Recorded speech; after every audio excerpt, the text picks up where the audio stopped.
Oh. Well, hello everyone, or the one person who's watching. There might be two.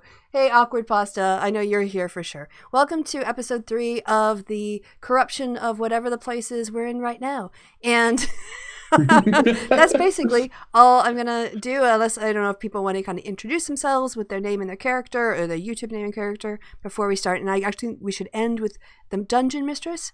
So Yep. I think so. I'm Christy. I play Elspeth. I'm Microblogganism. I play Erasmus. I'm Rhetoric of Discourse, and I play Blue Sky. And our paladin isn't here today. Yeah. But was aptly and ably impersonated. In some ways, I almost wish you would do him every week. He just tell you what you to say, and then you could just do his lines. That would entertain me to Just no end. like a private thread at the end between those two, where he he scripts the lines. And yes, so he is not here, but I am here, and I am Chrisiousity, and I am the dungeon mistress. Last week, is there anyone else who would like to jump in and say it, or I will give a brief rundown? Ogre's dead. Ogre throw blue magic crystal into forest. We can't find it because something ran off with it there. That's what happened last time. Indeed.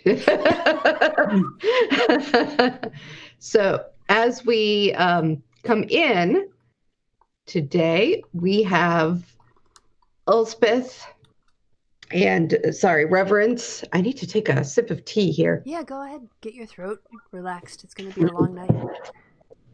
Elspeth and Reverence are covered in gore from falling down on dead ogres. And the other two have just come back from their unsuccessful attempt to find the blue crystal eye, quote unquote eye. The blue magic rock. All right. So, I guess the question is now we're going to come back together as a party, I take it? Mm-hmm. Yeah, so something ran off with it. Yeah, we explained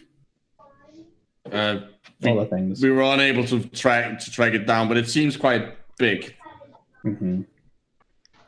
Oh, I remember now. Can I go investigate the altar that the crystal was on? Yes. So just roll investigation. Where am I? Here, right here. It has many of the same hieroglyphics that you see in other places.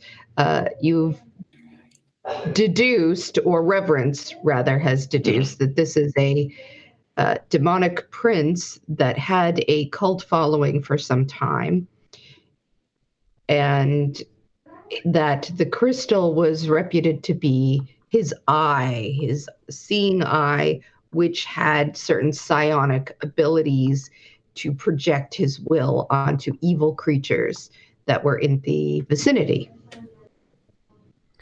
Yikes. Okay, so I would like to take out my blank book, rip out a page, and scribble burn it on the altar as a sort of like, hey, this is mine now.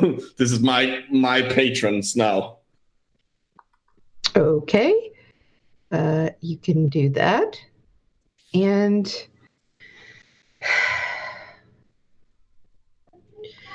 why don't you... All right, so you do that.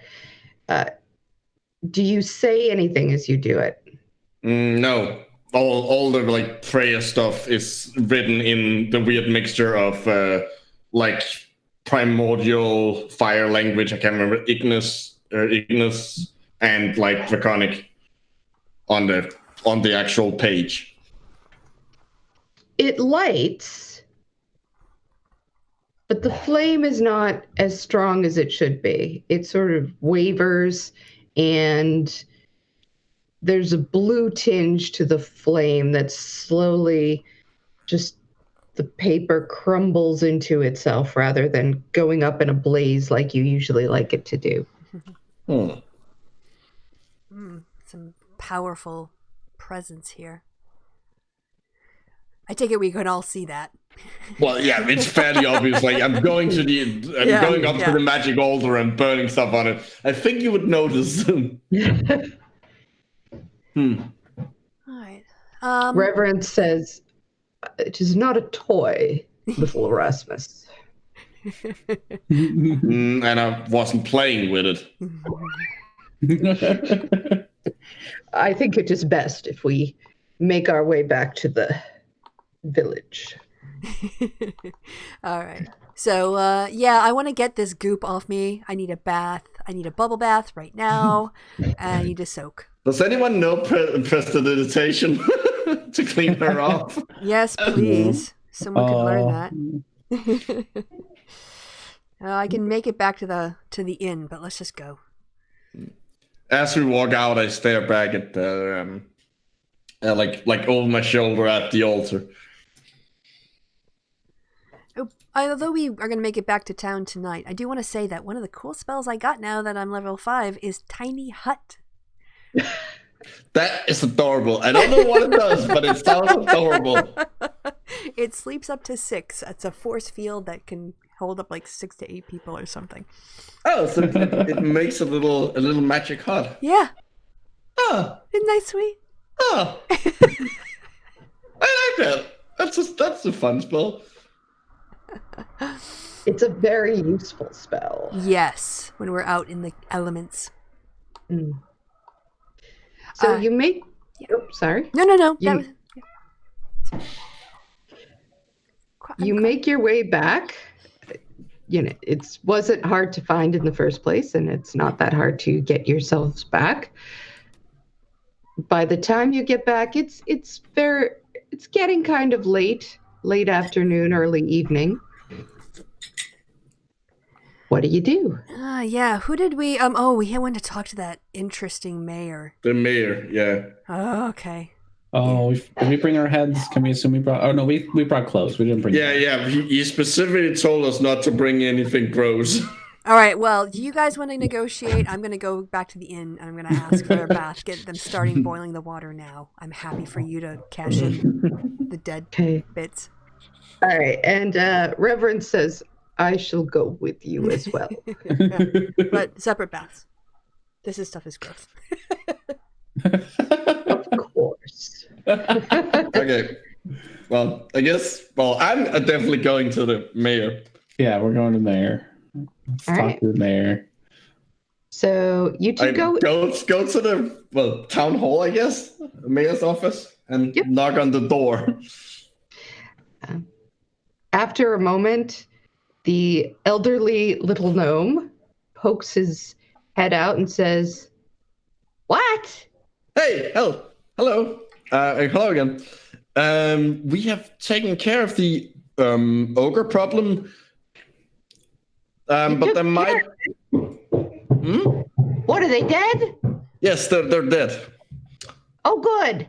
But there might be something else. We've also made a discovery at the ruins where they were hiding out. That might be important for your town to know, you as the mayor. Oh, all right. Well, what was it? Well, there was this blue evil god crystal, evil demon prince crystal, that one of the ogres threw away, and it was stolen by something, and we were unable to find it. But the ruins seems to be an altar to this demonic prince. Just a warning, there's a decent chance that the crystal might be put back on an altar there, and just maybe tell people to not go there. It seems evil. All right, hang on a second. That was a lot for that guy to take. I realized that. All right, so I've got to slow down. He looks at you puzzled, and I'm going to roll. That was kind of the intention. Yeah, he doesn't do well. So he looks at you and he says, "What?" Okay. So you know the ogres? Okay. Yeah. They're dead. Okay. They're dead. Good. Okay, good. They had a blue stone that looked evil. How does a blue stone look evil? It made the ogres attack us. No, I think ogres just like to attack people. Okay, it controlled the ogres, and it messed with their mind. It talked to them. Yes. So the stone was talking. Well, we couldn't hear it, but it was doing. No, we could hear it. Ogres. It was talking to the ogres, and it told us to attack it or attack us. All right. So there was a blue rock, and you killed all the ogres. Yes, but we lost the rock. It was thrown into the forest, and we couldn't find it. And we're a little worried that someone might get a hold of this rock. It's an evil rock. Ogres attack people. It's an evil rock. All right, I'm gonna roll something again. Yeah, he has no idea. All right. Is there a translator? So you're afraid of an evil rock? Well, if you couldn't even find it, I don't think it's gonna come after you. It's a rock. This guy's the mayor. Do you have an assistant mayor? No, the town's not big enough for that. We can't afford it. That's fair. Maybe we should go talk to T-Dog. The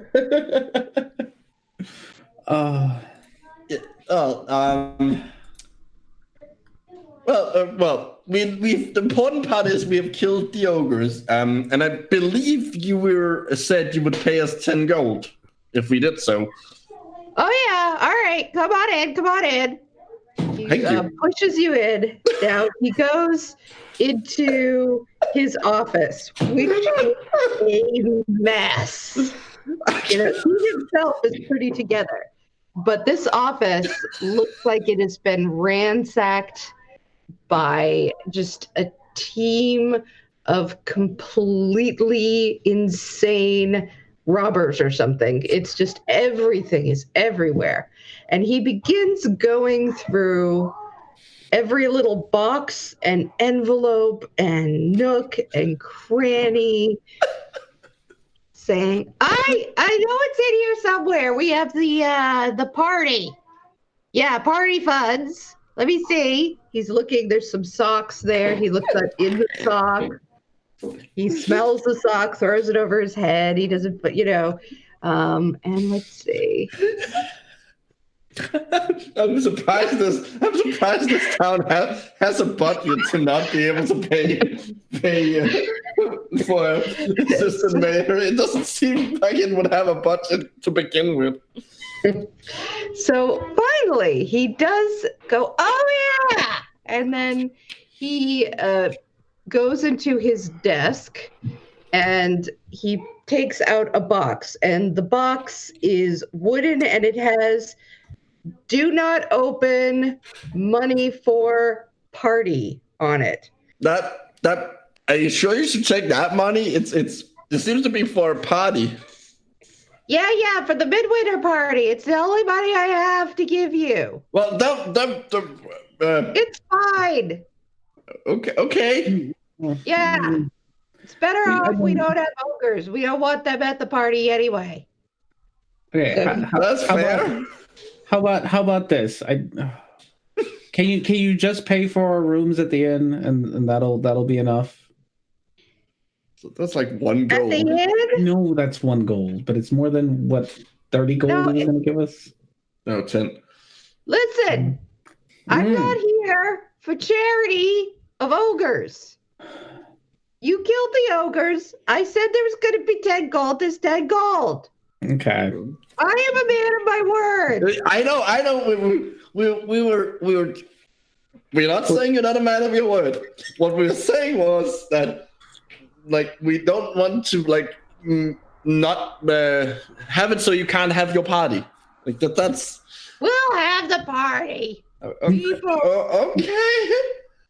People just go crazy about midwinter parties. They want a juggler or something, they want bards. We don't need all that stuff. It just gives you a headache anyway. Sure. Okay. You're the mayor. You're the mayor. You have seen all the jugglers. All they do is throw balls around. I don't understand why people want to look at other people throwing balls around.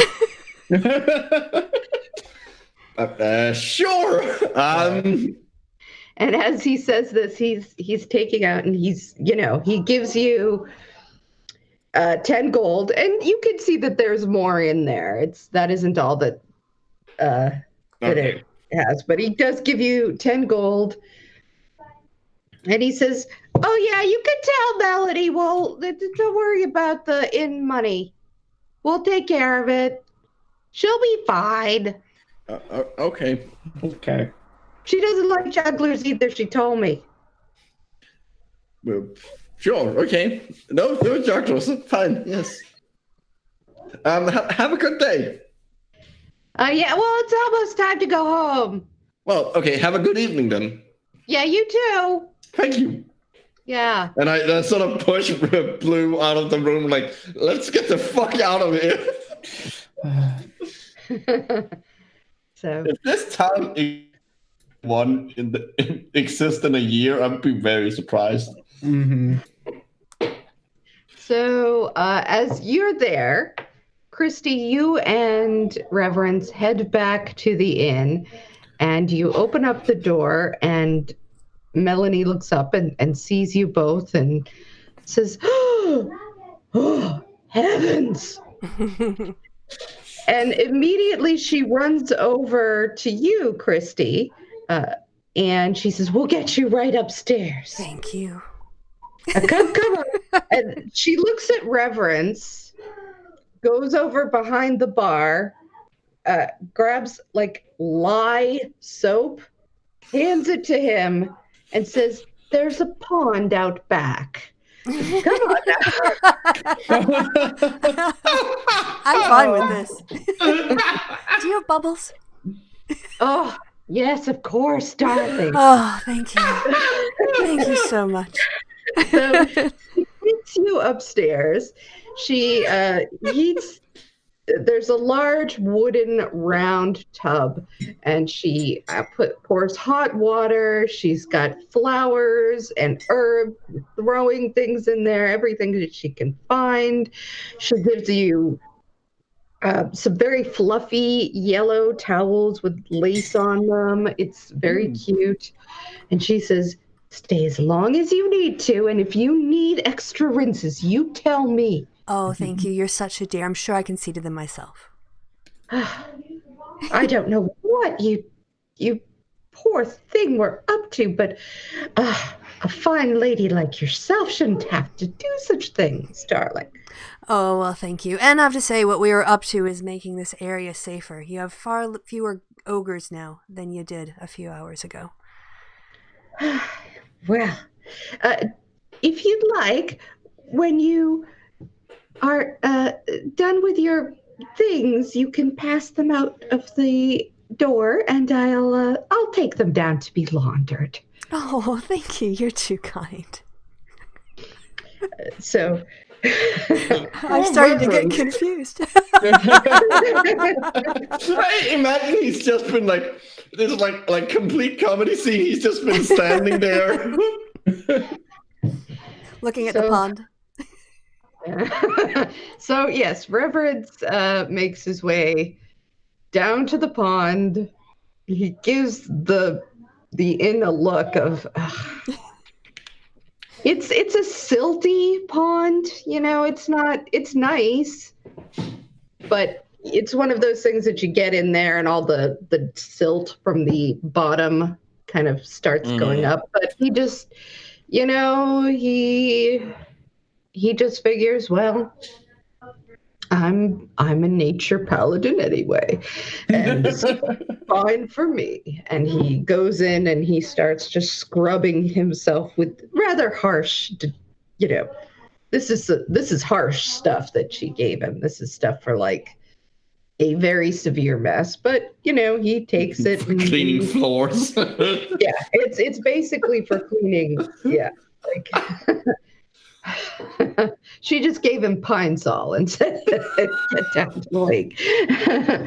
But he gets himself clean, and then he starts on his clothing, and it does the trick. And by the time he's out, at some point she does come down, and with her eyes closed and one hand extended, she says, "I'm just going to leave this on a rock for you." And she puts down some towels and like a robe so he doesn't have to get back into his dirty things, and he gets them on and comes back up. By this time, I'm assuming that you two have finished your business. Yeah, and I'm heading back to the inn. At least I am. Yeah, I'm gonna go meditate on top of the inn now. On top of it? Whoa. Okay. So you go up and... Sorry? Yeah, and by meditate, I mean take a nap, because... Same thing for a cat. Same thing for a cat, yes. All right. She comes back to you, hands you a robe. You can see out the window that your usual robes are outside in the breeze. She has a clothesline set up. They look very, very nice. She obviously did a very good job. And she brings you into a room, says, you just rest. We can bring up some nice, lovely dinner for you if you would like.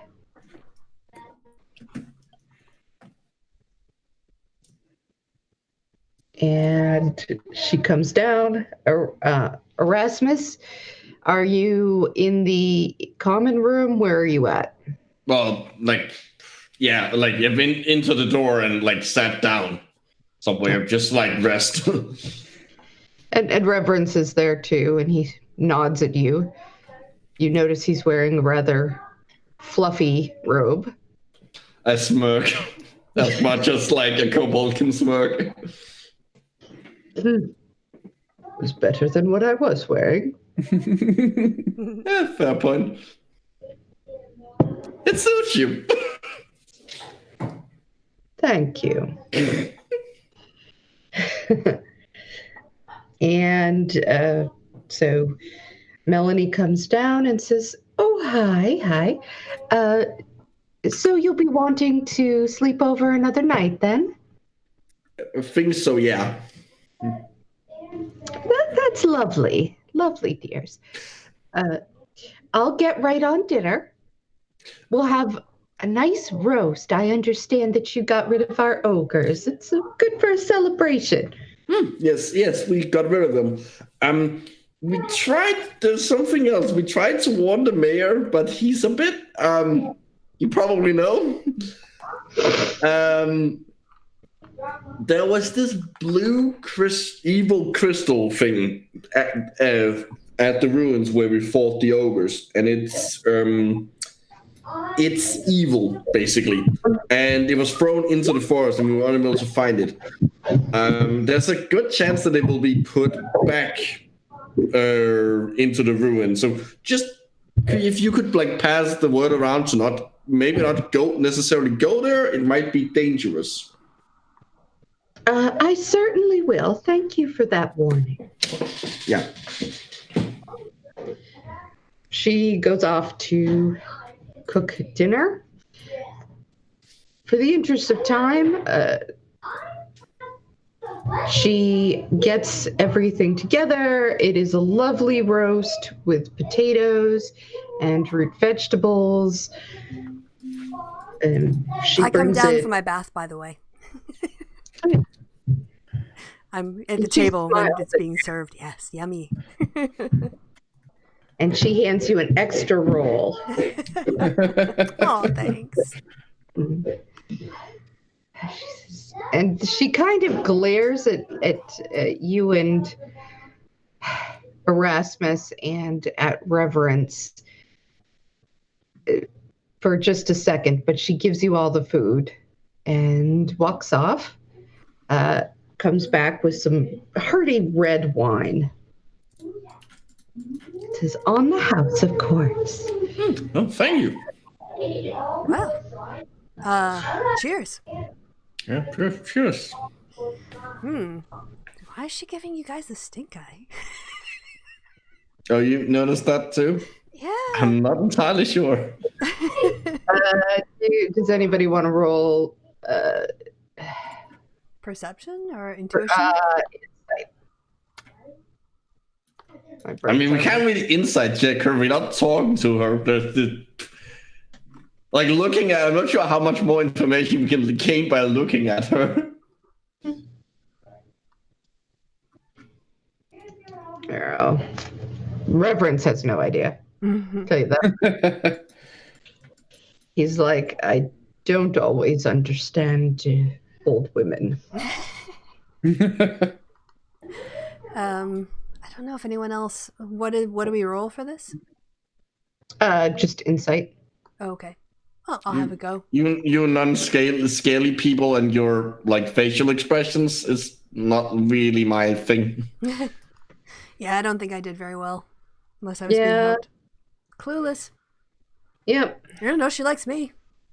That's what's important. Yeah. As I tear into my second roll. So eventually, as the night wears on, she starts to look a little tired. Now, several people from the town do come in and shake your hands and congratulate you. The word has started to get around. As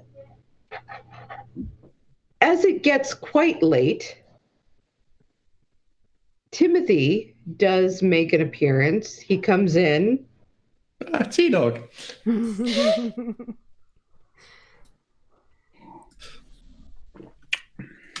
Yeah, I think maybe we should talk to him about the problem, because the people we've told so far don't really seem to know what to do about it. And also, he's the guy who's most likely to wander out there. Yeah, he might need to know about this stuff. Keep an eye on it, at least. We want to wave him over? Show him the wine bottle? Yes, I like this plan. Chrisiousity? She's still there? Yeah. Are you muted?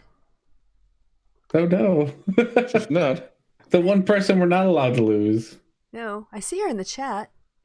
No, she's there. I mean, in the hangout. Yeah, she's not muted. Nope. We can't hear you, dear. The scrying spell, it's failing. Yeah. Maybe try dropping out and rejoining. I don't know if you can hear us, but... Well...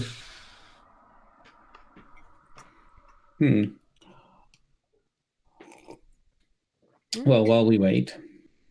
Yes. Go ahead. I want to give the mayor back his money. Why? Because you don't think he knew party it was money. It's party money? It's his party money. Oh. It's for the winter party, apparently. For the winter party. Oh, well, he gave it to us, like... Well, look, I don't have I'm not that short in change right now, so I wouldn't have a problem giving it back. Well, considering I currently have it, if... we can put that into, the party... Our party fund. You want us to throw the party instead of the town? No, it's more like we are a party. Well, I'll give my portion back to the party fund. Like their party fund or our party fund? Their party fund. I don't have a problem with that. Do we know what we're doing next? Oh, Chrisiousity dropped out, so maybe she's going to try to rejoin. Well, it might also be that she dropped out because something happened. This feels more like her internet connection went bad. Right. So, yeah, what are we doing next? Do we have an idea? Probably want to find somebody competent to be worried about this stuff and maybe figure out if we need to find the stone. I'm not happy with the stone just being out there. Chrisiousity! Hey. You're back. My internet crashed for some reason, and I have no idea why. And then it just came back on. Okay. So... Well, there you go. The mysteries of the internet. We were enticing T-Dog over to the table with a bottle of wine and discussing what to do next as he was deciding. Okay. So, did anybody roll persuasion? No. No, we just waved a bottle of wine at him from across the bar. Just say we need to roll persuasion for that. Yeah. Maybe he needs to roll persuasion. How persuadable is he? Okay. Ooh, I think that should work. I have to re-get in. I'm sorry. It was a 21. Oh, yeah. He comes right back over and sits down and he says, "Is there something I can help you with?" Yeah. Something we can help you with. Yeah. So we took care of the ogres, as you probably heard. Yes. But that wasn't the only thing was at the ruins. There was also the ruins seems to have been used in the past as a place of worship for a demonic prince, and there was this blue crystal there that acted sort of as his eye, and one of the ogres chucked it into the forest, and we couldn't find it. There's a decent chance that it will convince some other creature to put it back into the ruin. So maybe keep an eye out on it. Like you're the person who's most likely to be going to that place, considering you're a shepherd. Thank you for telling me. Yeah, I know about the old eye. Oh, what? My grandfather used... Well, that's just what my grandfather would have called it. So it's been there for a while, I assume. Well, stories about it have been there for a while. It's not something that we would go in and check on ourselves. But I figured it was old timers just telling us fairy stories to keep us out. Well, what were the stories they told you to keep you out? And maybe because they're true. Well, let's hope not, because it was stories about human sacrifice mostly. That part was true. That tracks. Yeah. Sorry. The writing was literally on the walls. Great. All right, well, I will keep an eye out.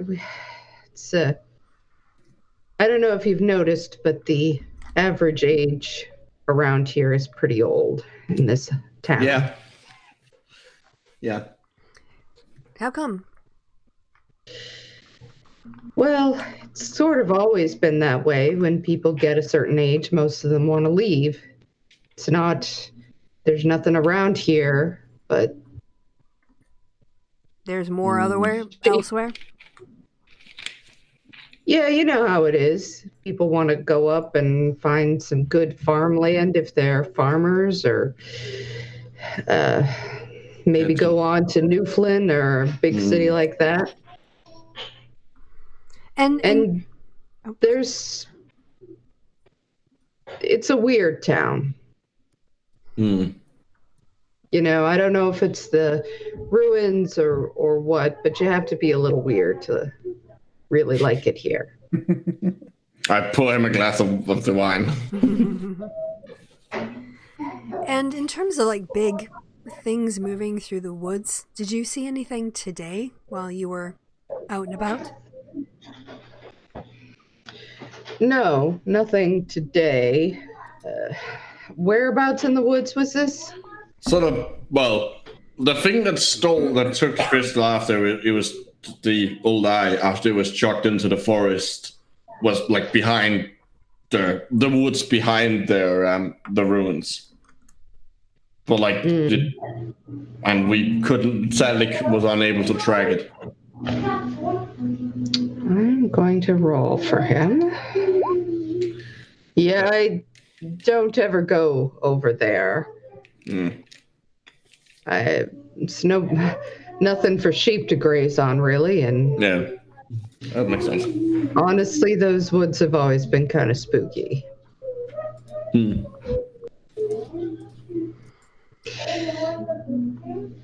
But, I'll keep an eye on it, and I'll send some letters around to some people I know.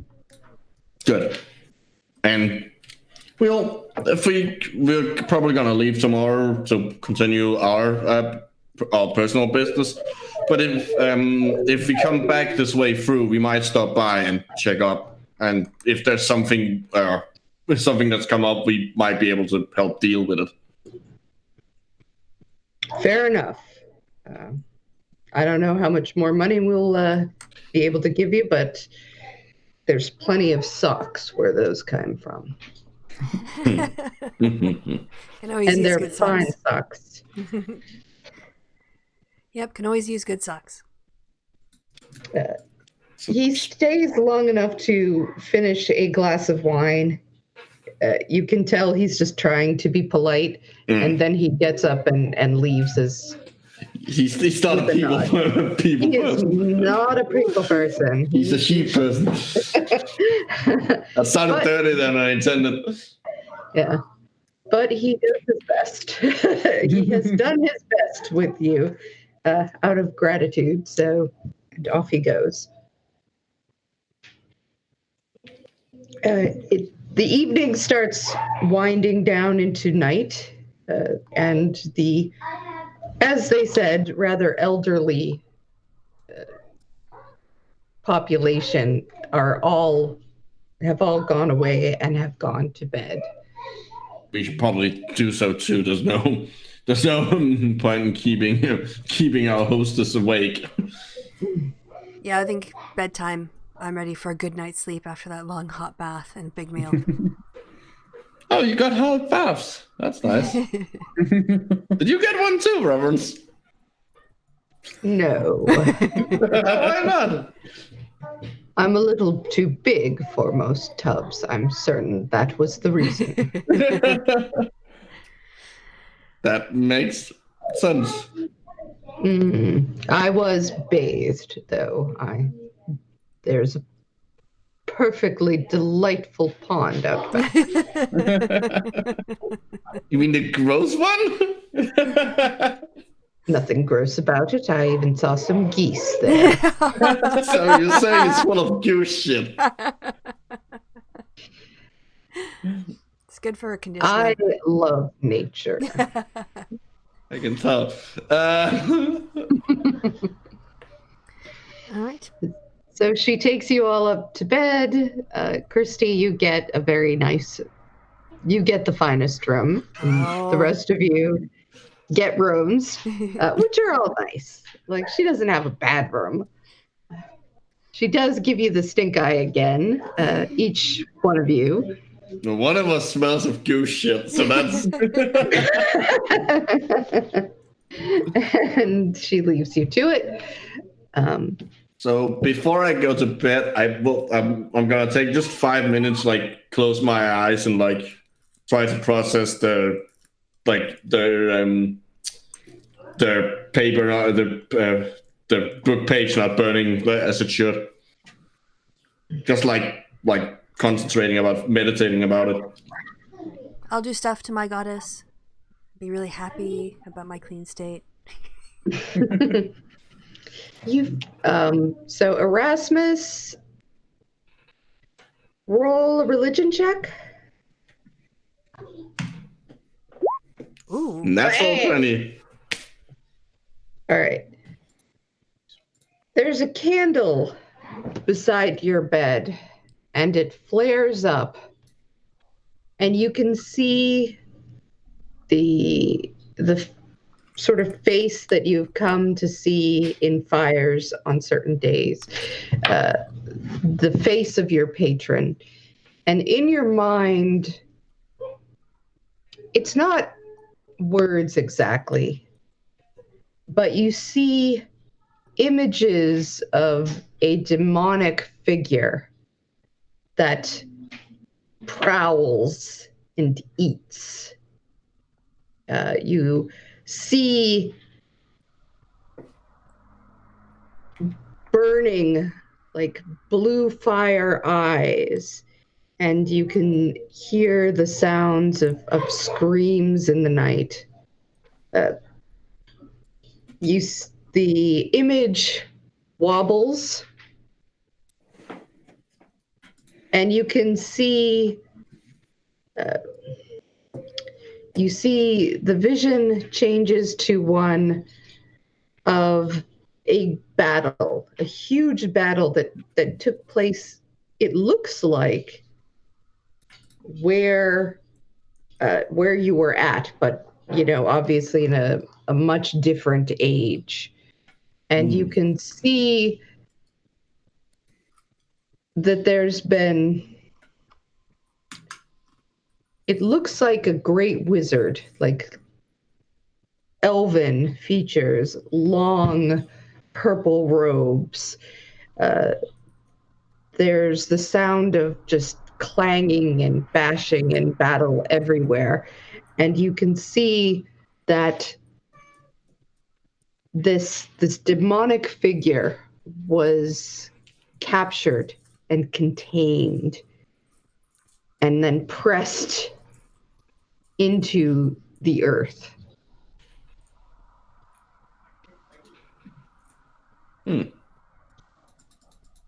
And you get a sense now that your fiery spirit guide, how do I put this? There's a feeling there, not of fear, but of wariness. Like a healthy amount of respect. Yeah, like don't play here, don't go there, or if you were to go there, do so cautiously.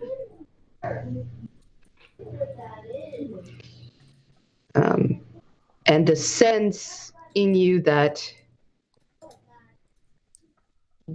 things which you may disturb there, like the idea seems to come that sometimes when you burn things, you can't unburn them.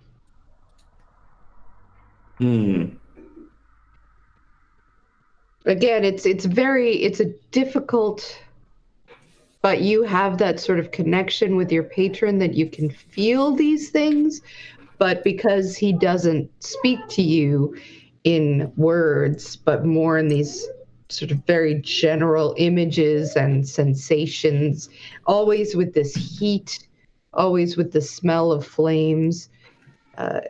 It's unclear, but that is it's very, very like instinctual force of nature. Right. So this is the instinct of be cautious, stay away, bad thing. And then the candle winks out. I bow my head and in like a low voice in Draconic says, "Thank you." Christy, while this is happening, you are in your room, and there's a mirror in your room, and for a moment you can see your face, and you see it just sort of haloed with the golden light of Soon. And you just feel a warmth.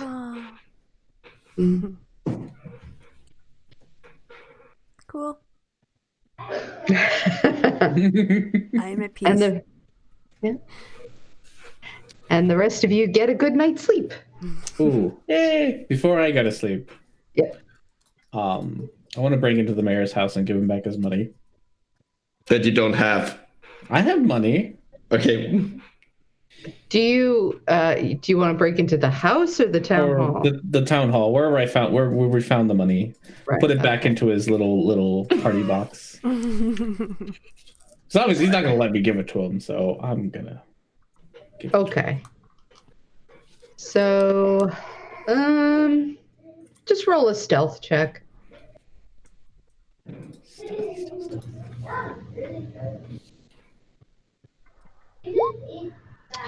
Yeah, I mean, it's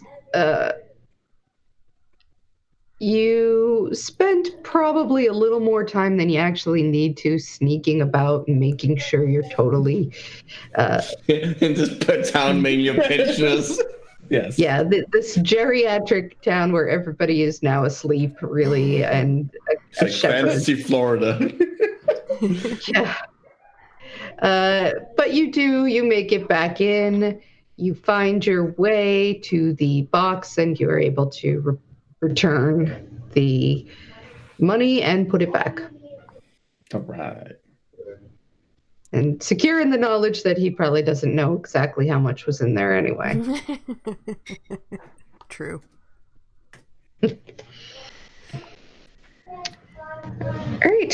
So when you wake up in the morning, it's to very nice oatmeal with berries and cream. And some nice coffee or tea, as you prefer.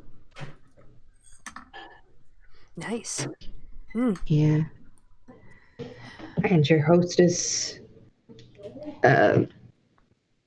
gives you a kiss on the cheek as she's saying goodbye, glares at the rest of you, and and leaves, and takes her leave. Lets you know that if you were to go back, come back in, you should stop by, and if you happen to see Jilly Joy, of course. I'll let her know. Yes, you send your best. Of course I will. Thank you, dear. Such a dear one you are. Oh, thank you.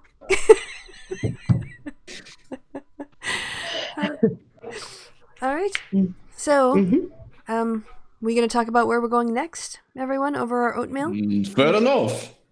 North it is. Yes, we're still going to free Lanson's Pass. Ah, okay. I'm glad some of us remember. To kill undead. Oh, that's and right. find out if ghosts burn. Okay, yes. Well, I guess we should pay up for our rooms then.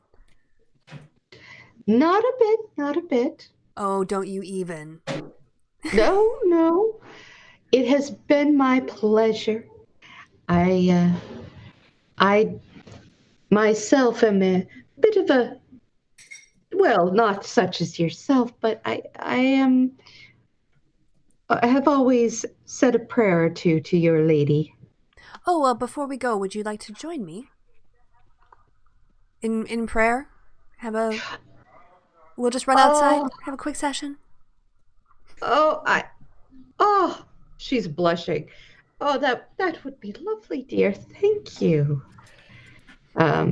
So she's all abuzz, and she follows you out. She brings you to a little place where you can see that she has flowers and a little bitty icon of Soon. I just fuss all over it. I just tell her how beautiful it is. Oh, you. Okay, then I lead her through the rites. We have a moment, Yes, she's just over the moon. You can tell her face is all lit up, and it's like she saw, I don't know, like a rock star by the time you leave. Like a Catholic getting to pray with the Pope. Basically, yes. And she says, I know you're a heart warden. And she gives you a pat on the cheek. Okay. I smile. And yeah. Okay. That's it. So, with that little, hey, we're going to get great, well, I'm going to get great service every time we come here, so that's fine. My goddess will like it. So, yeah, shall we be on our way? I'm laughing because Pastor has in the chat, I ship it. we have a first ship. What? I didn't hear a word of that, Erasmus. We have our first shipping. Pastor is shipping In Lady and Elspeth. Oh, Okay. gosh. Behave yourself in there, chat. She's an older woman. She has, fragile bones. Anyway, so off you go, and it is a nice enough day. Still hot, still kind of on the humid side. You make your way back to the main road and head north. Is there a marching order? Who's helming? Well, I'm still processing my vision from the night before, so Probably our elk, the person striding the elk would be heading out. driving the elk. Elk driver. I still think I want to use it as a pack animal, but okay, I'll carry my bag. And Elspeth, you could tell he's a little miffed. Just a little. Reverence is? Yes. Yeah. Just, just a little. Right. I'll see if I can cheer him up a little bit later. I don't really think explaining that she basically was, they heard the thing, so they understood that she was a follower of my goddess, right? Or I can explain that to him. Yeah. And everybody else. Like, she just really thought I was cool, and I guess she was jealous of you guys, maybe, that you get to hang with me, which I understand, because I'm so awesome. Well, don't let it all go through your head. You know what my favorite part about you is? It's your humbleness. Oh, thanks. I am the most humble person I know. So, don't take it personally. But, hey, look how much money we all saved. Oh, by the way, I gave back the 10 gold to the... Oh, for fuck's sake. I'm down with that. Here's my portion, or, pay out of my portion, too. I want to do that as well. Accountant. Yeah, and Reverence. Who is our accountant? I don't think you have one. Well, Erasmus was holding on to that. I have the 10 gold we got. Yeah. Right. Well, I hand it over to Blue Sky. Here. but slightly begrudgingly. Like why? He already gave it to us.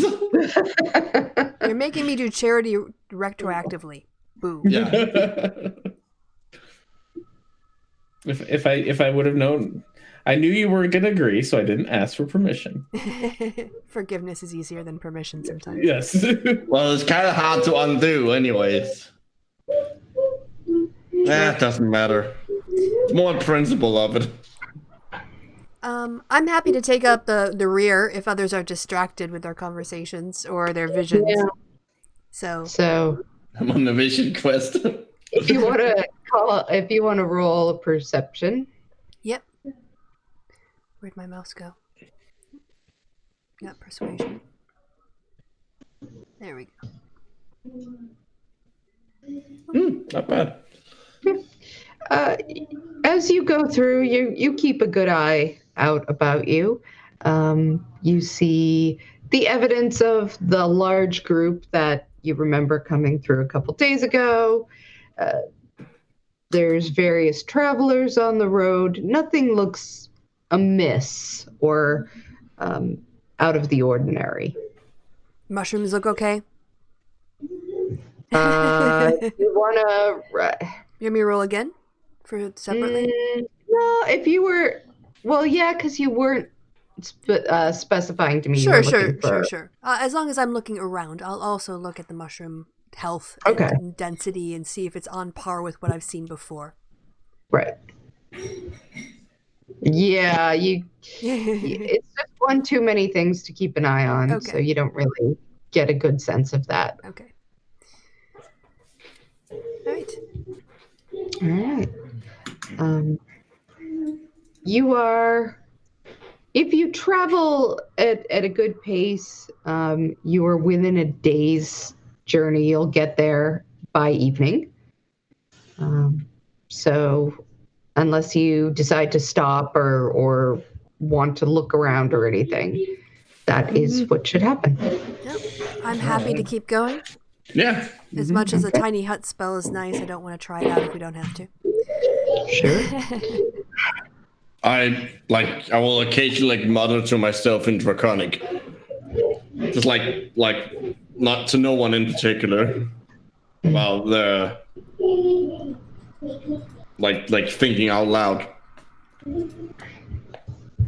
I have some academic friends like that. I'm like that in real life, so both in the game probably and in real life. But Marx couldn't have meant that. What? I'm sorry, I'm thinking. What? Yeah, you know that Marx. He couldn't. Yeah. So basically, without a lot of other things going on, you, by a little after dinner time, you can see the fires in the distance, and you know that you will soon be upon another homestead, kind of homestead, another town, or why can't I think of the word I'm looking for? Place where people live. Hamlet? Settlement. That's the word I was looking for. Sorry about that. Some days I have no brain, so. Ugh. So, do you just head straight up? Can we'll kind of go down the main street and have a look at what kind of buildings there are? We can tell inns, shops. When we look around, what do we see? It is not like the mining town, which was sort of ragtag and everything together. I apologize, I don't have a map to show you. I'll make sure to get that up by next week. It is more of a military operation. Mm-hmm. It doesn't look like a place where a lot of families live. There are some barracks-looking places. There is the pass itself, which is smartly guarded by multiple people, keeping a wary eye out. There are patrols. There is an inn, and there are a couple of merchant places, but everything has that sort of, this is a place where people come through, expect, almost like a customs agent, if that makes sense. This is sort of, this is that kind of area. It's not a casual place. It's a place where people travel and business is done. Any inn-looking places or bar-looking places? There's one. There's always one. There's always one. It looks, again, it looks a little on the rough side. And you can... Like building-wise, or like it's a rough place?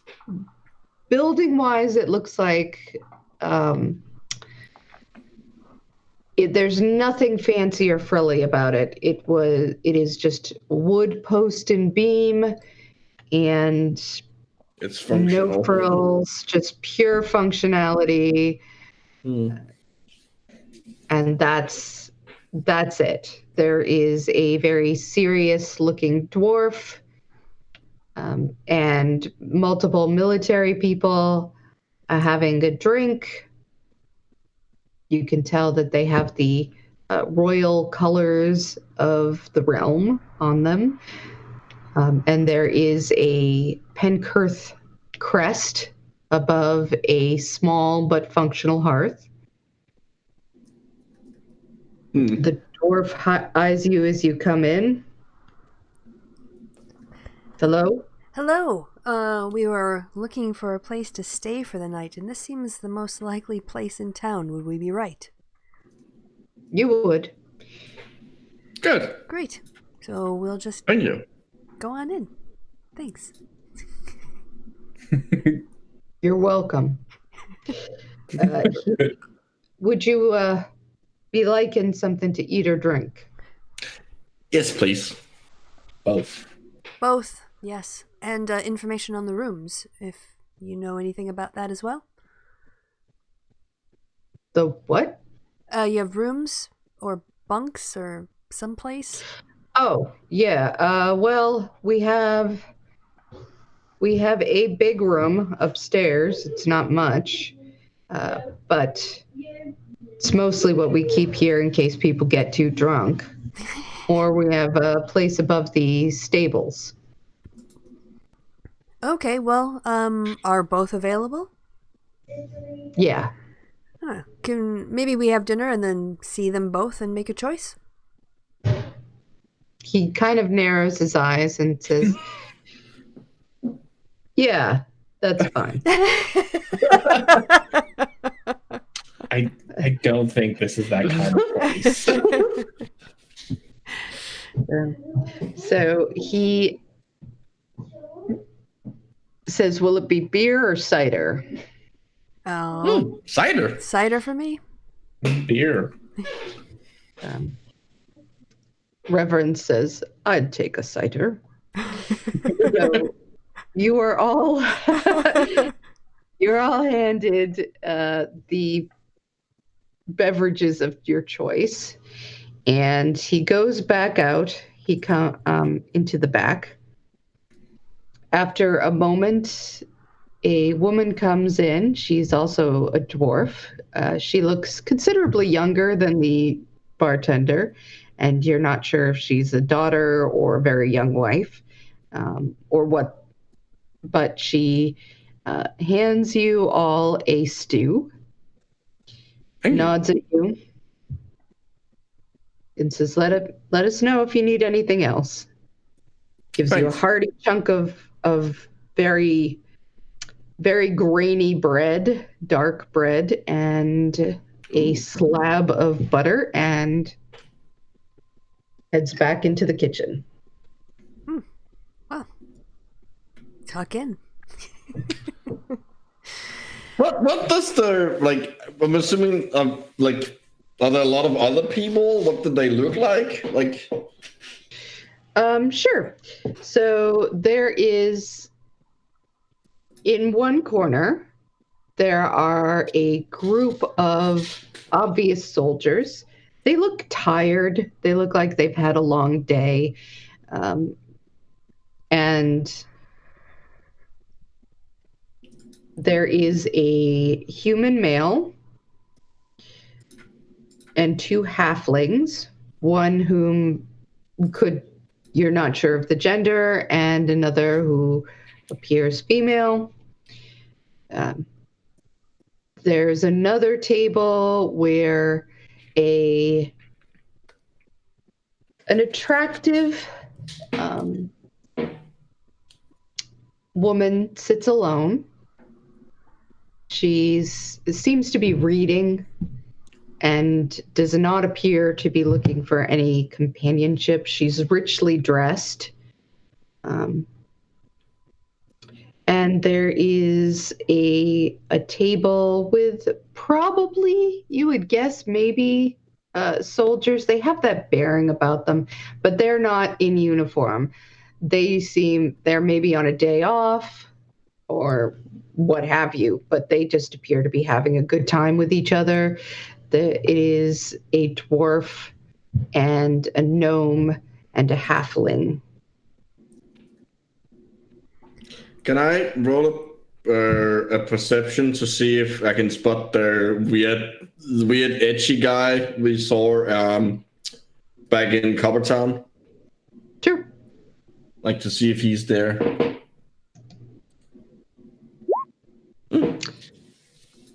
Zero. No, well, he's not here now. Okay.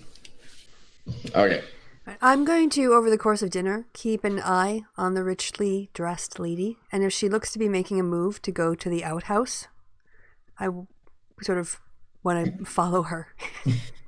I want to I'm going to go talk in the ladies' room. Well, eventually nature does call. Uh-huh. I mean, she... Maybe wait to talk to her till after she's like done. Like I don't think she's gonna be very happy that you suddenly. No, I know that etiquette. I know. So she gets up and nods to the bartender and heads toward the back. Okay. I look to see how the bartender reacts. He nods back. Okay. Did you want like an insight check? Were you looking for more specific? Well, I was like his reaction, or if he I just like, why would she look at the bartender? Is she leaving a bag behind or something? I don't know if you want me to roll for that, but I can. No, she leaves her book and her things. Okay. Well, that explains the look then. All right. Well, I give her like a couple seconds head start, and then I follow out and to see what the outhouse situation is like. It's basic, but perfectly acceptable. It's again, this whole place is built like for function, not beauty, and that is what you see. This a functional, well repaired, but no frills outhouse. Okay. So she's obviously ahead of me, so the door is shut. So I sort of wait a safe distance, but obviously queue for the toilets and wait for her to come out. She does. All right. And then as we're passing, I sort of go, can I ask a question? I'm staying here the night, and they've offered me a room in the dormitory. They've also offered me a room above the stables. Are you staying here tonight? Are you going to be in the dormitory as well? Because I don't really want to be the only woman in a dormitory of all men.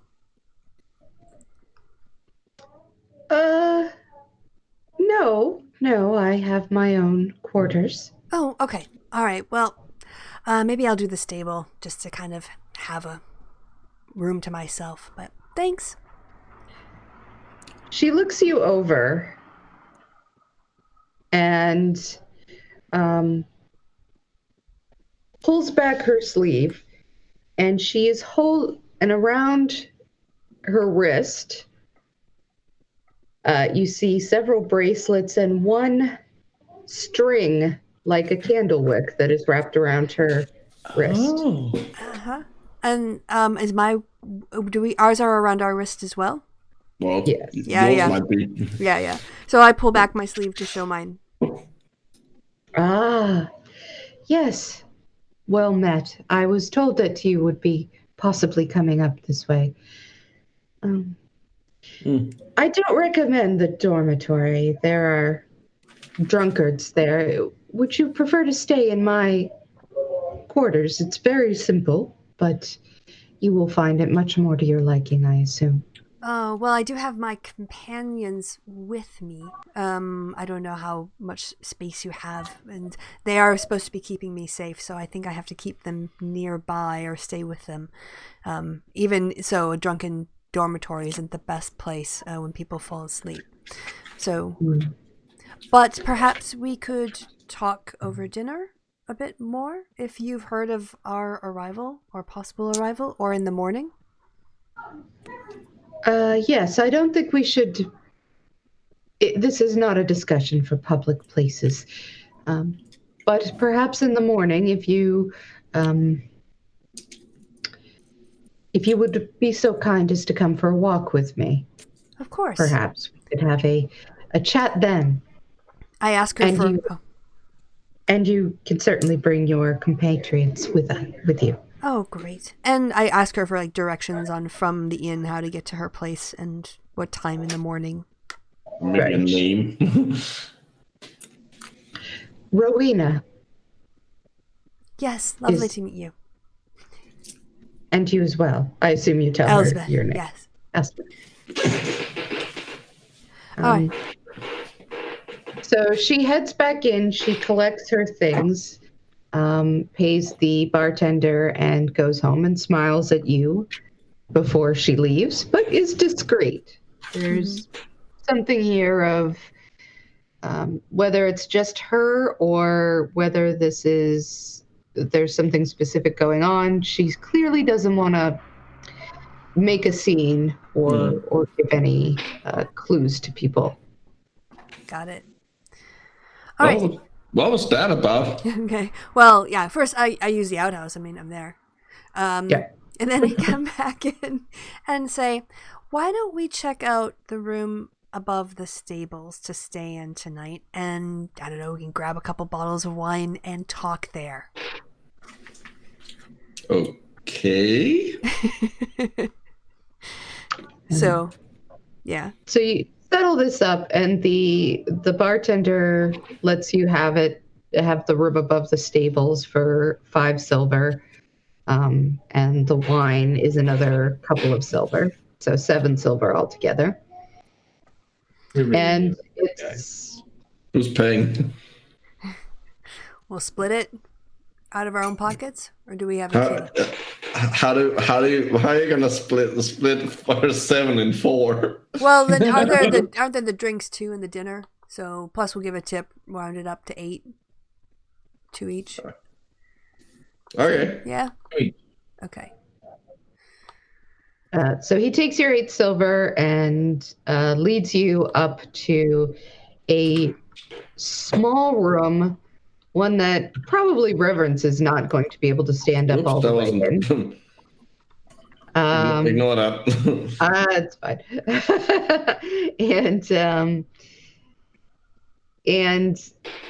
But is clean, smells a little of animals, has some hay, but also has some bedding in it, and is comfortable enough. Well, it's not like last night, but I can sleep here. And then I brief them on the meeting with the candle lady, Rowena, yes.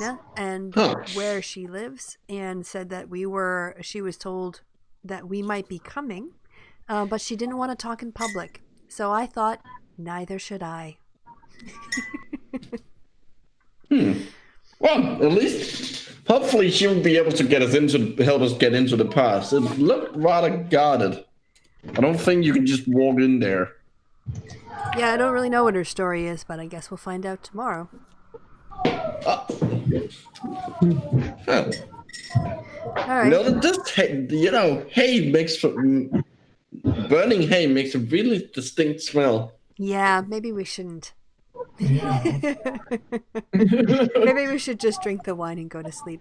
Do our deity things if we want to. Maybe before the wine, but yeah. Can we do our deity things outside? But this is my deity thing. Well, yeah, do your deity thing outside near water then.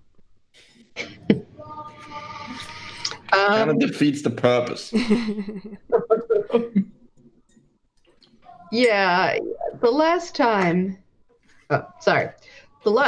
you did your deity thing, you ended up nearly being arrested. That wasn't a deity thing. That was training. It all involves fire, though. I think perhaps you should just use your words tonight. Well, how this works. I'm sure your deity will understand. No, they literally won't. strange things you worship. All right. Yeah. Well. So, So how about Erasmus? I make a little fire cat and just show it to him. Aww, a cute kitty. I pet it. Well, so that's what I wanted to tell you. If you guys want to go back to the inn and try to talk to any of the soldiers, or we could just wait and go in the morning and talk to Lady Rowena. I think she probably has all the information we can possibly want about this. All right. So sleepy time.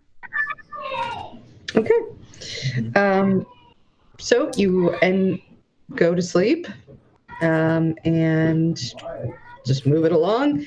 You wake up the next morning fairly early because people are obviously up and about at dawn in this kind of place, and they're coming in and they're feeding the horses and taking care of their animals and wake you right up.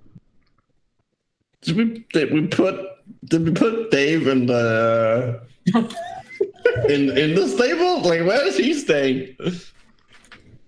Oh, the elk? Yeah. We haven't talked about the logistics of Dave very much. Yeah, I guess I know it's he's not stable. actually named Dave, but that's his name in my head canon. I'm okay with calling him Dave, honestly.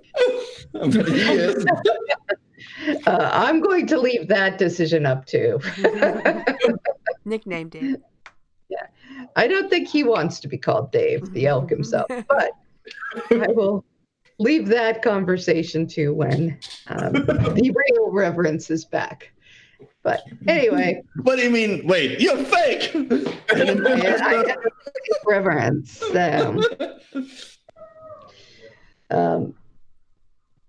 But no, the elk does not stay in stables. Okay.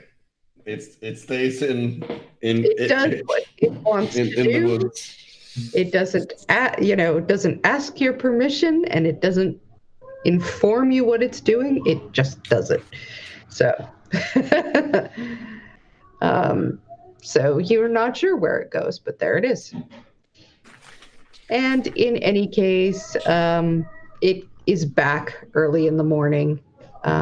As you wake up, you can see it waiting for you. Hey, Dave.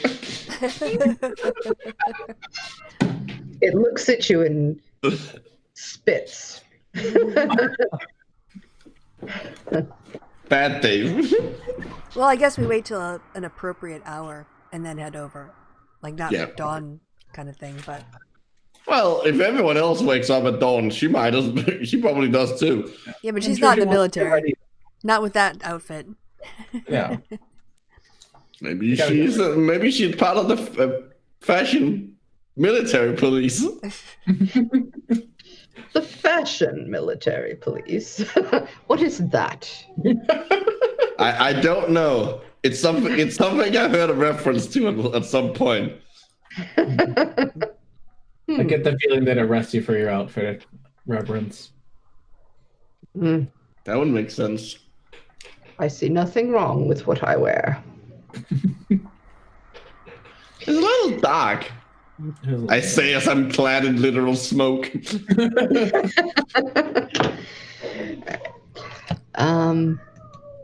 So yeah, you can wait for a couple of hours and head over. She is awake and wearing robes.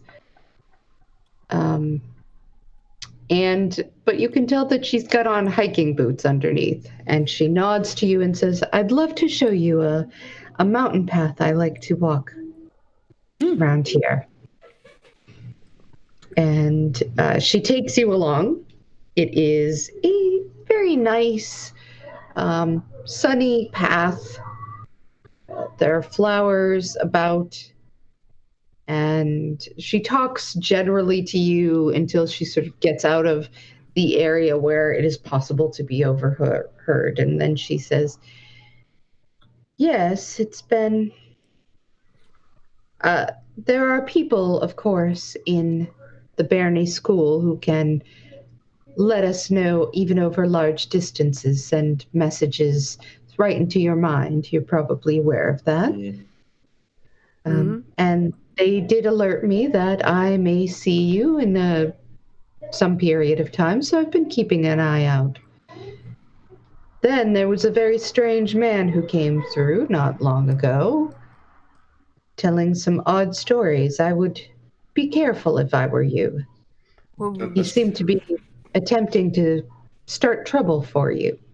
A strange man. What did he look like? He was an elf. Did he seem edgy? Very edgy, indeed. I think we might have we didn't speak to him, but we did see him spying on us back in Copper Town. And what was he saying exactly? Or do you remember the rumors that you heard?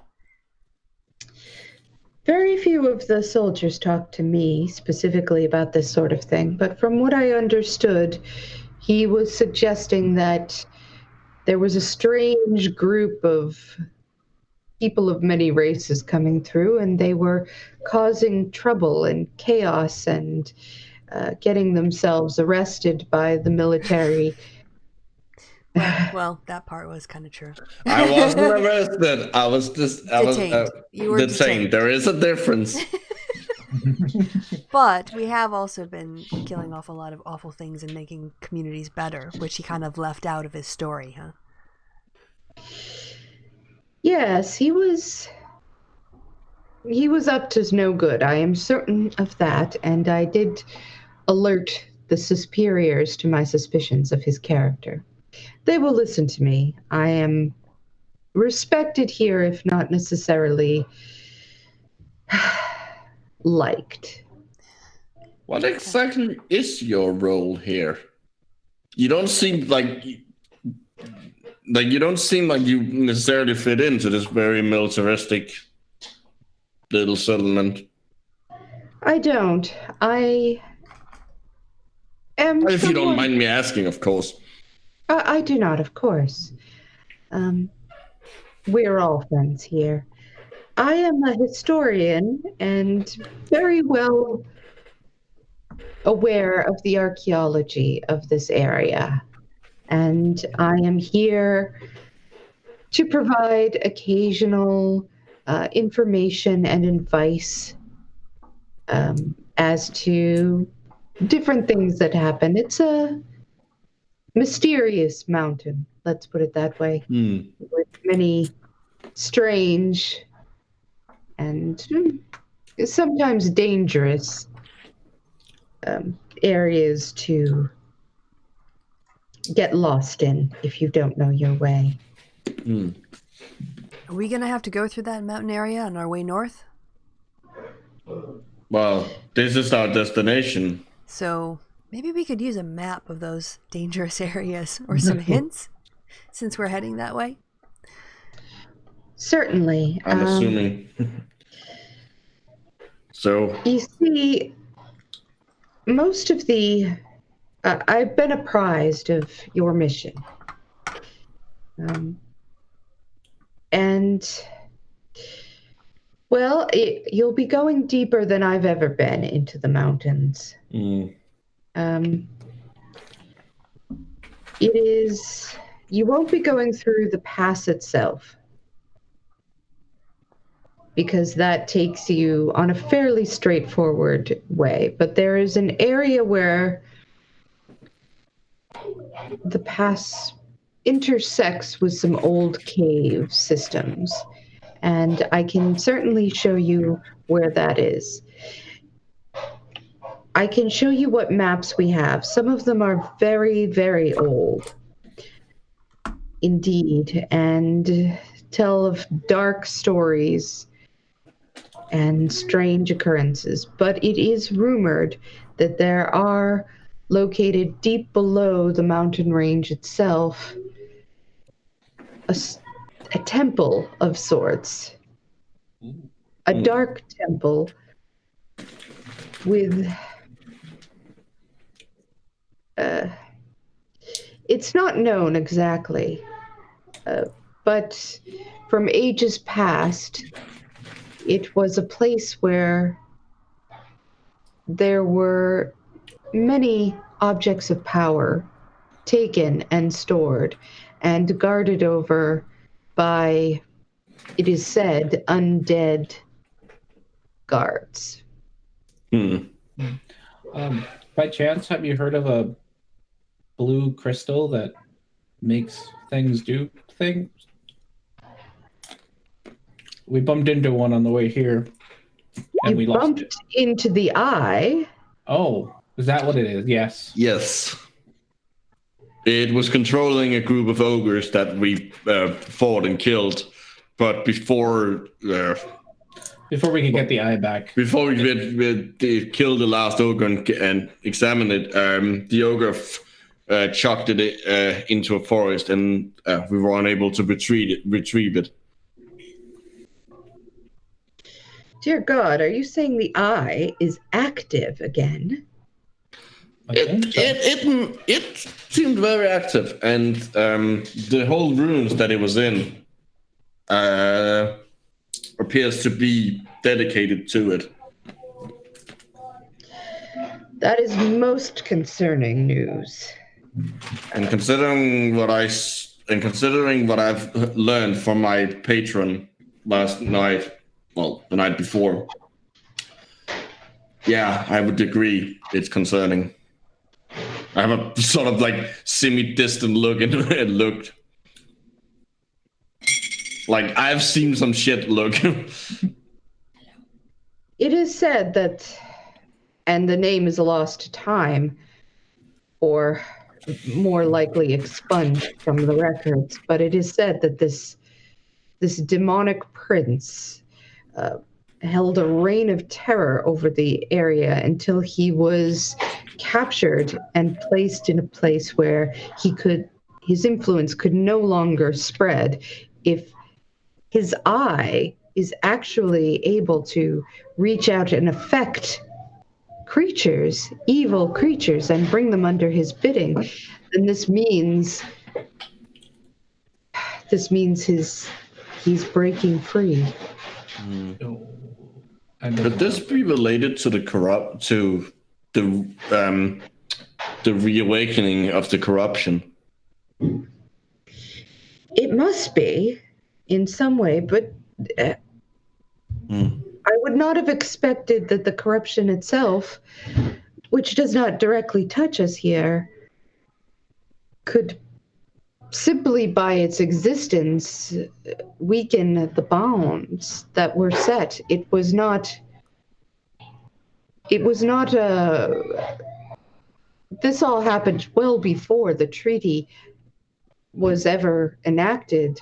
And the magic was set in place. It was not broken by the corruption originally, so I cannot say. But certainly they can't be simply a coincidence. Say we were to obtain this eye, what would you advise we do with it? Oh, I would advise you to find a powerful mage, more powerful than myself, to destroy it and take it out of this realm altogether. It holds great sway over beings of evil and can corrupt those who are not already evil into gradually becoming so themselves and thus falling under its dark command.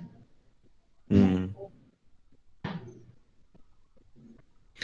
can't remember what the town was called. The town with the ruins. It was something like, it was also the name of a plant. You mean Monkshood? Yes, I am aware of the proximity of that odd little village. Yes, that is the ruins, and near that little town is where we found it.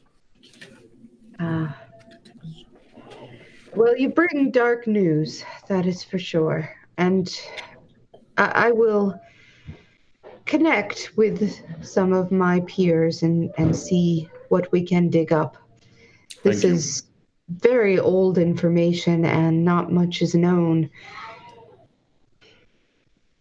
It is dark news, though, indeed. As far as your where you're going. It will take me a day or two to collect the maps that you will need to bring you down under the mountains. But I strongly suggest that you be very wary. It is said that the guardians of these powerful objects, which I don't know the names or the nature of, I'm afraid, but it is said that they are undying in their loyalty and willing to do any acts of murder that are necessary in order to protect their charges. Mm. Well, thanks for the warning.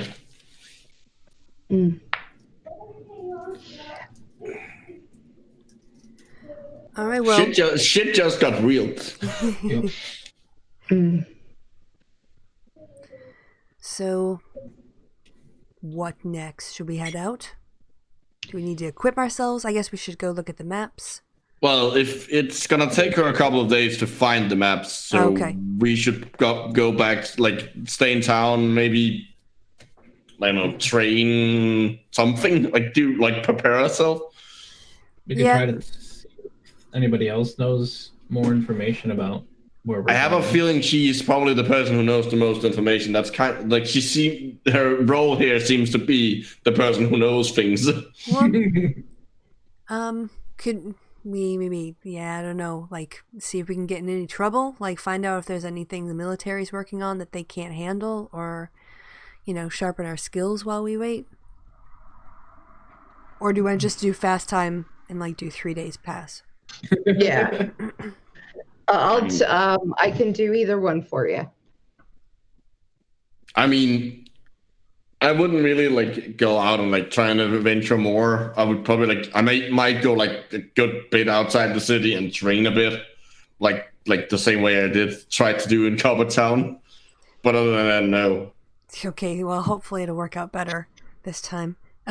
Okay, so if everyone is happy to go, I don't know where I'm happy to go forward 3 days. Yeah. Okay. So you spend 3 days doing what you're... I'm looking at mushrooms. Looking at mushrooms. Making notes. Making notes. Actually, Christy, you can, if you don't already have it, you can grant yourself proficiency with nature. Woohoo! Does that mean I put a tick in the box? Yes. You put a tick in the box. Your consistent... investigations into the mycological health of the area have granted you knowledge and training in this enough that I think that you have earned proficiency. Aww, so thanks. So 3 days pass. She brings you... I didn't get arrested. By the way, I start bringing in mushrooms to have for mushroom soup at the barracks just to change things up a little bit. Mushrooms. At the inn, mushroom soup and roasted mushrooms. Mushrooms. I like mushrooms. We all benefit from my proficiency. Okay, that was it. For the first time, the dwarf looks happy at you. See, we're building up our positive reputation to counter that negative one that guy tried to leave behind. If only our friend Pyro doesn't get arrested. Or detained. How careful are you, Erasmus? I'm this time I'm going I'm going far enough away that the guards won't spot me. Okay. You can... Why don't you roll... attack roll? You could roll either intelligence or stealth. I'm gonna go with stealth because that's what I'm best at. Yeah.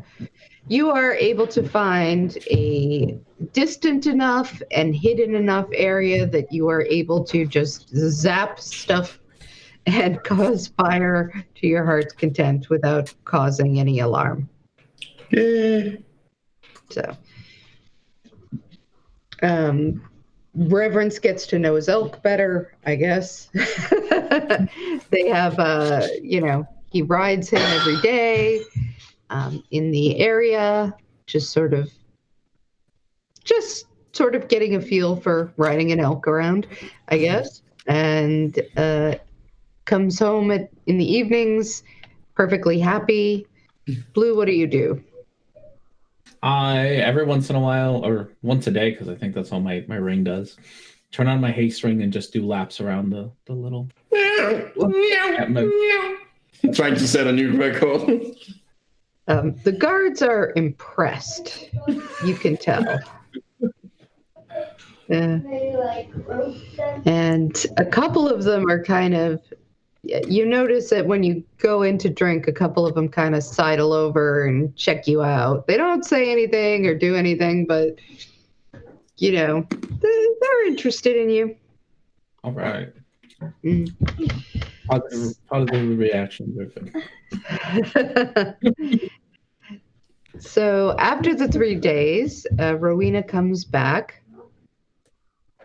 And she sort of motions for you to come and have dinner with her in her house, her little area, which is indeed small. Yeah, it's not a large, even though it's clear that she's put some homey touches there, enough to make herself comfortable. There's a lot of books and a really kind of out of place but comfy chair. She's a comfy chair reader, and she has a lovely little porcelain teacup and tea set there, which she gives everybody a spot of tea and some just very delicate but yummy little foods, like little meat pies and finger sandwiches sort of thing. Are there any fish among them? Or seafood? Yes, there is, in fact. There's like a smoked salmon. Okay, I go for that immediately. I miss the food from home.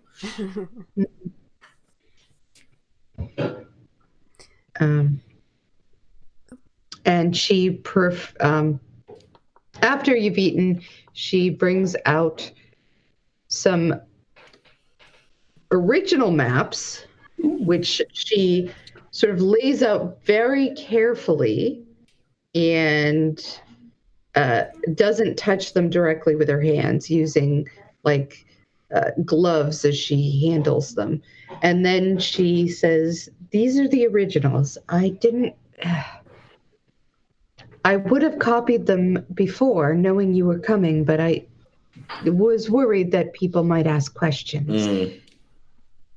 But you are free to look them over. I have copied them now as carefully as I could, though, as you can tell, the age means that some of the information is missing from them. And you can see these are old maps with some wear and tear about them, and does not. Some parts are very clear, and some parts are just sort of fuzzy. Are there any writings on them? Yeah. Why don't you roll perception?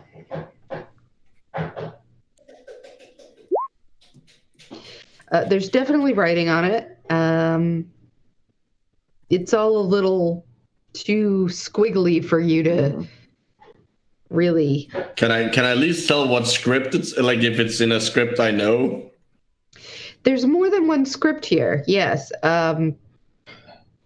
There is what looks like an original, very flowing, old-looking and faded script. And then there's what looks like other people have come in over the years and written in different languages. There seems to be notes in the margins. And you could kind of pick up that these have been handed down through quite a few people.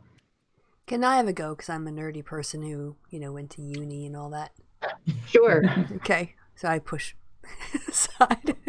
You don't really have to push. Like you can literally just stand in front, behind me and look over. That's true. She's not pushing you to get you out of the way. She's just pushing you. Yeah.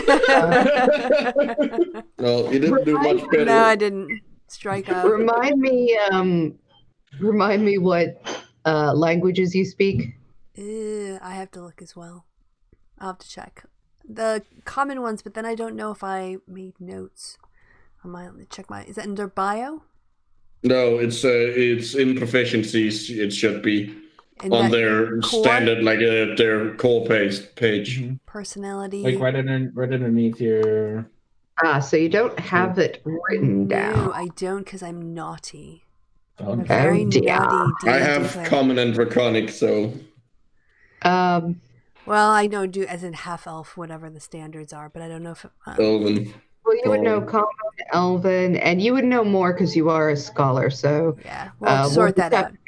Exactly after, but it's you can see things here and there. You can make out some words, some phrases, but a lot of it is either faded or messy or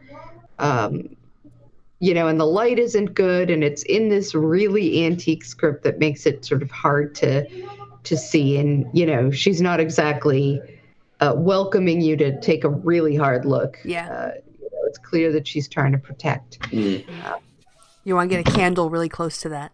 Yeah, no. I've never burned something this old. All right. So yeah, we make our notes, kind of talk about it in terms of what we think we see and how we think it all joins up and stuff. Okay. Can I try to remember as best I can the sort of general how the map looks? Sure. Why don't you just roll intelligence straight up? Yeah, you get it really. She's giving you a copy based on what she does anyway, but you do fix a lot of it in your mind, at least the major and important points. If asked to, you could draw a rough copy of it. This is based on your time spent with ship maps and, traveling and stuff like that. Yeah. So you have a good sort of visual memory of this kind of stuff. So you do pretty good. Also, I wanted to add that over dinner, I thought it would be a good idea because I know she has the whole mind thing, but they probably don't treat it like a text message. So I thought we'd tell her. I think you have to be able to do it too. Yeah. No, but I think if we gave her the backstory of what was happening at the school and, all that kind of stuff, maybe there's other stuff too that she would make connections with, or at least know about. She would know the background of. So. What do you tell her? Well, in terms of the school being shut down and everybody locked in, and we went out and there was the corruption, and we ended up fighting some bandits, that part of the tale about finding out about nature and the problems with it, and just the sort of what was happening at the school, if she was tied to it, and see if she recognizes anybody's name, like the baddie or anything like that. Yes, I know him, or I knew him, I should say. I met him once or twice and found him to be, if you'll excuse me, a real asshole. we would tend to agree. Yeah. He did try to kill us. Even without that, he, you don't think that maybe that dark elf could be, the elf roommonger could be connected to him? Maybe. Do you think? Well, I mean, I don't want to jump to any conclusions there. It's hard to say. They certainly didn't look like people who would go in the same circles, but at the same time, Yeah. He had a dark life. Indeed. There's clearly things that have been going on for some time in these areas. He's not the first strange person to come through here. Let's just put it that way. And I do worry. While he was here, he didn't just seem to be giving information, but he seemed also to be looking for something. And it was when some of the soldiers here began to appear rather suspicious of him that he suddenly found his way out. Yeah. You know who would probably know about that? My mushroom-loving friend, the dwarven innkeeper. I bet he could tell us a bit more about that story. True. And he likes me. He likes us. Well, he was happy for the mushrooms. She may not necessarily like you. Well, at least it's an opening. It's worth checking out. I don't want this guy killing us in our sleep. All right, is there anything else yet? Then we've got our maps. Anything else we need for the mountains? Any equipment you can recommend or that we should get in town? Do you have climbing gear? Yes. I have claws. And That I believe the Dungeoneers pack has climbing gear. I would make sure you have, even though I'm sure many of you can see well in the dark, I still think some places will be so dark that you will need some sort of light. We have that too, yes. We're very good at fire. I've got light spells as well. Water and yeah, the Dungeoneers pack has their 10 pythons in it and 50 feet of rope, so that's climbing gear. All right. But yes, we will fill up our water flasks and get our rations sorted before we head out. We will fill up our pig's bladders. Lovely. That's what water skins are made out of. ew. That is like how you would carry water around. I feel like we should do something nice for her because we ate her food and she's been so receptive. Maybe a tune from our paladin? Oh, yeah. Why, of course. I'd love to serenade the lady. Phrasing. Okay. Let's try that. Ooh. He does great. He, just pours his heart into a lovely melody that is delightful and sweet and clearly pleases her.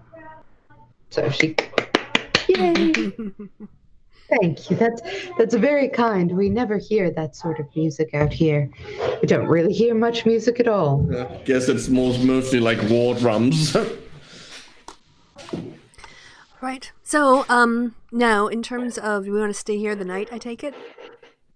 Is Probably it make dinner? sure we have all the things. Yeah. Get up in the morning? Okay.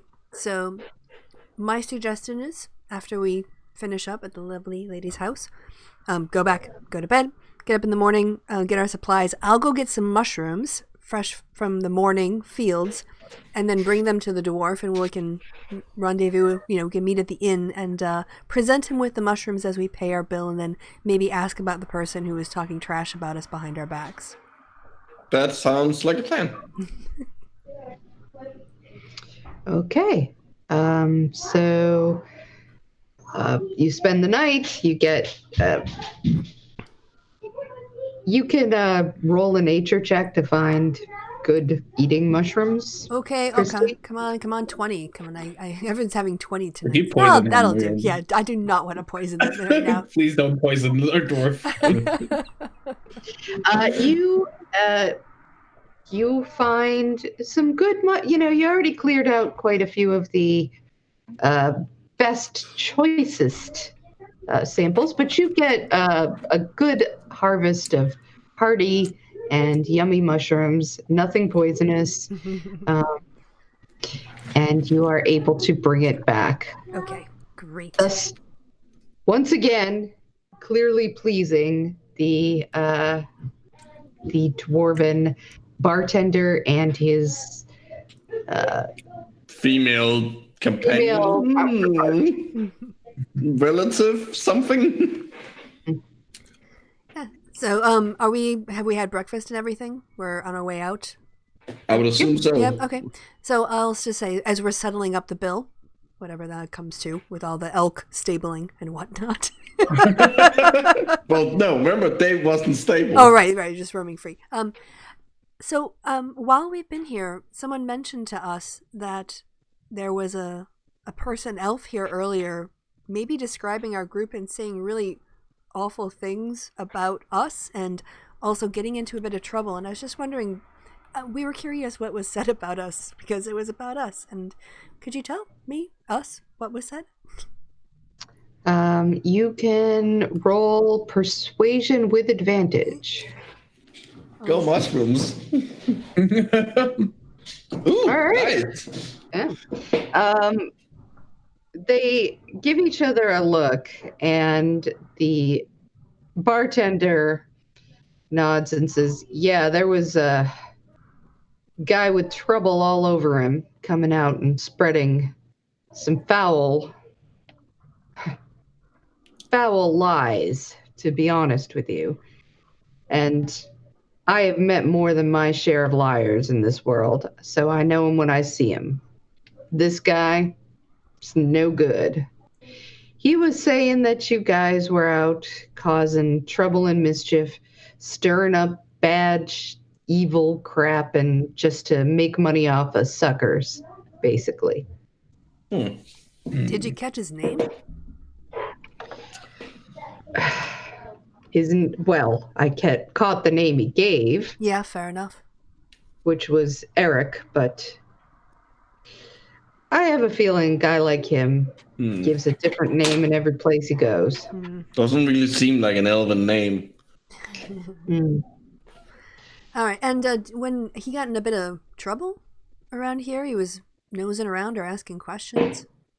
We heard that's why he had to leave. Yeah, he was...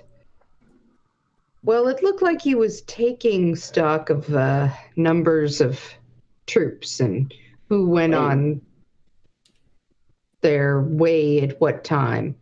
Hard to say exactly what he was looking for, but he seemed to be catching just a little too curious about the military goings on about here, And they don't have any truck with that. They sent him out. Toot sweet. Well, thank you for the information. And also, thank you for keeping an open mind and letting us stay here and find out that what he said wasn't true. I always make up my own mind about people. I don't just listen to rumors and gossip like... A good policy. Well, thank you. Thank everybody here. We'll be on our way. But how much did we owe him? Yeah. He gives you a discount for it. You were here 3 nights, which would have come to, let's see, 21 silver, which would be 2 gold and a silver.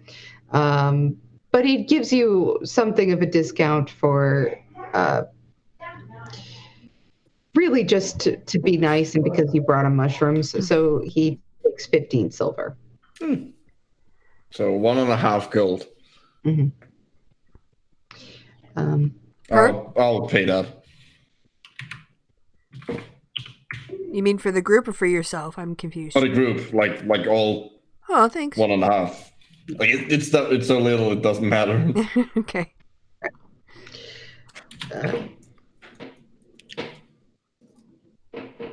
You head into the pass. Rowena has told the guards there that you will be coming through, and has said that you are going to be investigating some of the caves for mushrooms, which clearly they ask you some questions about the mushrooms. And Christy, I asked you're them able to. Yeah, how you like your soups. They don't appear like here. Yeah, I mean, they don't exactly appear to quite buy it, but they're willing to, between your information and what Rowena has to say, they're not going to argue about it. And if you guys want to go wandering around in dark caves looking at mushrooms, I figure that's your weird business. So, you are brought through, and there are several. As you can see, the pass is quite long. A lot of it is tunnel, and that is broken up into some places where you sort of come out into the mountains itself. It takes some time to get through distance, and there are guards stationed about every kilometer, so that you have to go through 3 separate guard stations. But, it doesn't take, once you've been through the one and the information has gotten through that you're coming, and you have all the required documentation, you find yourself in the area where there is a kind of a locked door set into the side of a tunnel, and they unlock it for you and let you through and say, I wouldn't go down there for much of anything, but this is where you want to be. Thank you. It is.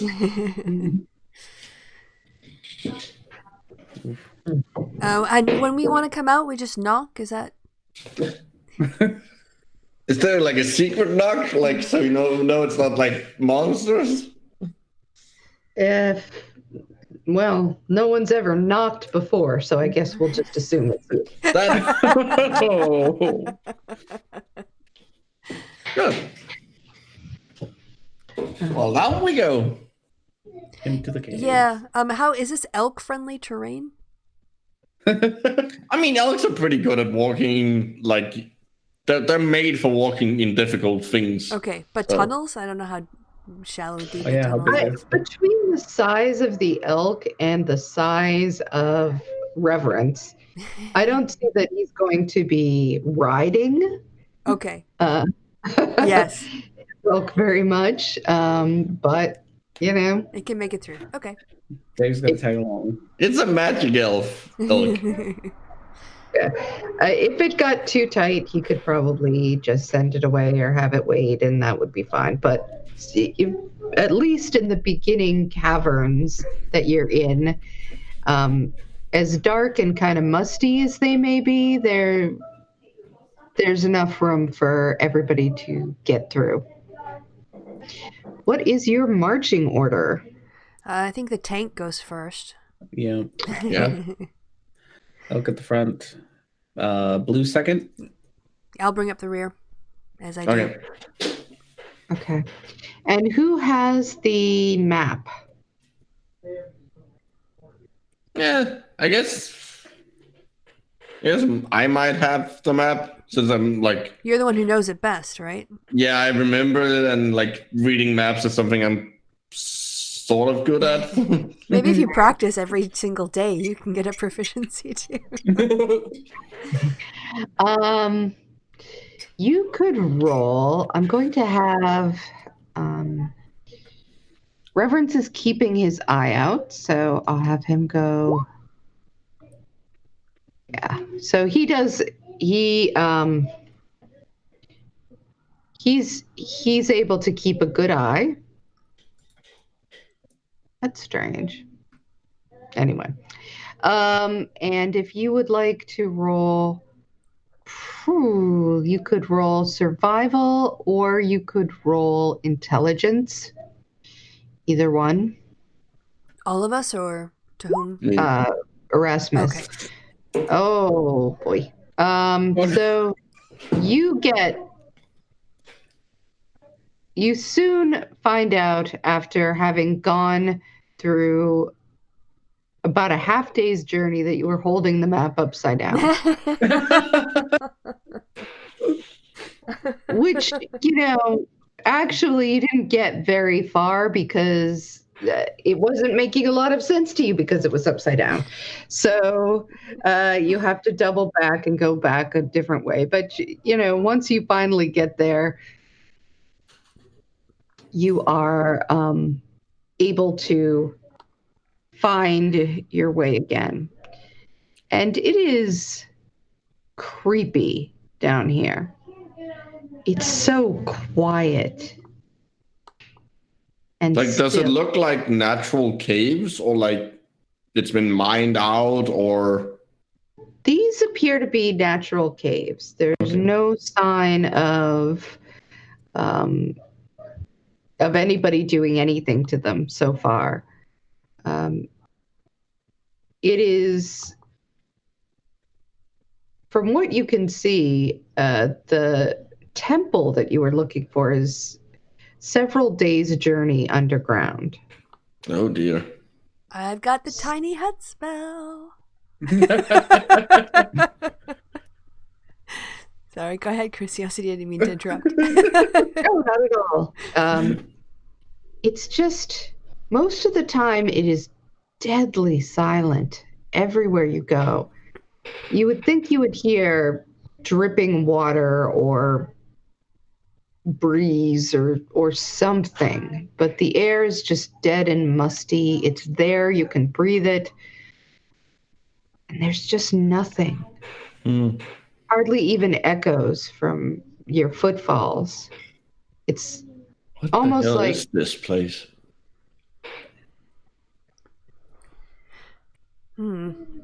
Does it feel supernatural? I don't know. Does anyone have detect magic? Or does it just feel like... Reverence.